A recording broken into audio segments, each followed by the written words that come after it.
What's up, everyone? This is just a little tour video of my studio. It's not an insane studio by any means, but I'm pretty proud about how it's come together, and I just figured you guys might like to see where I make all the music that I do and where I spend most of my time. So to kick things off, this is an analog synth. It's a Prophet Rev 2, and I actually just recently picked this up about, a month and a half ago, I believe. And it's been really awesome. Considering I've used soft synths for years and years and years up to this point, I'm not going to be that guy who makes some analog versus digital argument. I personally just have enjoyed having knobs to turn. I think this sounds good. I think soft synths sound good. And it's just a different experience.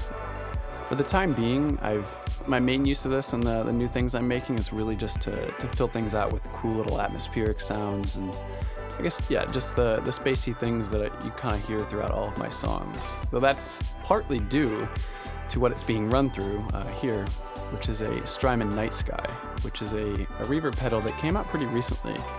And it's pretty sweet. It can do some really weird stuff once you get into the modulation with the LFO and the pitch and whatnot. But it's also just a really great, lush, big sounding reverb pedal, which is really my main use for it. And this is a Miniwog XD, which is the first analog synth I added to the studio, which was about a year ago, I think. And it's actually made a few appearances on the EP, just with little lead accents and whatnot. But for now, it's kind of taken wayside to the Prophet, though in the future I'll figure out how to incorporate both these synths a bit more.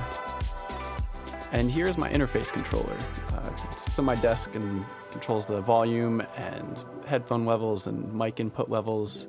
And I have that because I opted for this interface, the Element 24, which its design is essentially, it sacrificed all of the usability on the unit itself, which then brought the cost down without really sacrificing the quality of the audio components. Though now that I have two analog synths and I still record guitar, I do wish I had the next version up, which has 4 inputs, but it's kind of a small problem. And on top you can actually see that's my old interface. Which I still use as my mic input when I stream, but that's the only use it sees now. And next we have the guitars. I obviously have 3, my 2 electrics and acoustic. That middle guitar there, which is a PRS SE Custom 24, I believe. I've had that for so long, and any guitar recording you've heard from me up until this most recent EP has been from that.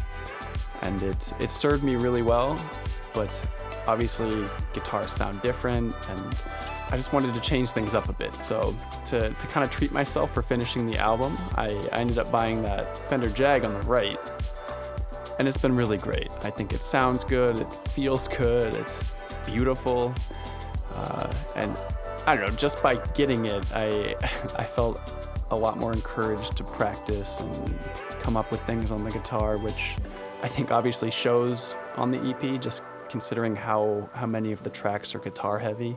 And I really don't see myself making any guitar additions anytime soon.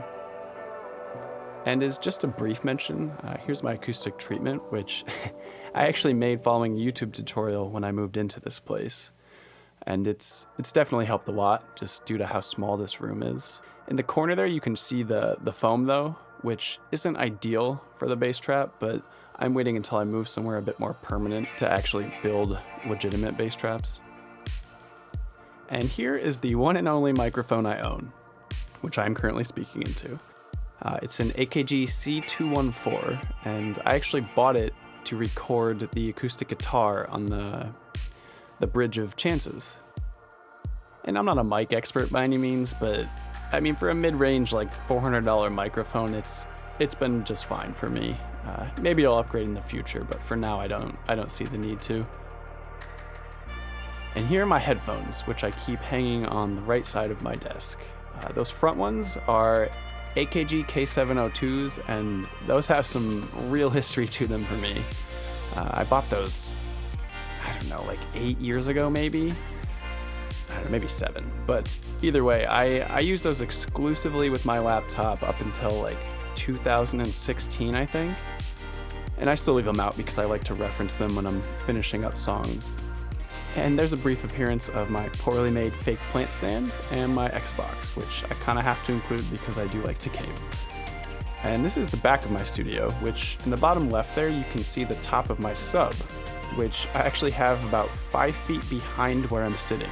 And that is because when I moved into this room, I initially put the sub under my desk, which is where I had it where I last lived.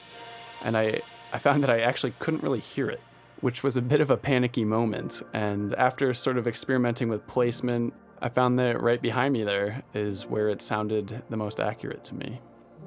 And that's basically it. I'm definitely not a filmmaker. I tried to make this as interesting as I could and put my DSLR to good use, just because, I don't know, basic shots of a guitar pedal aren't very interesting.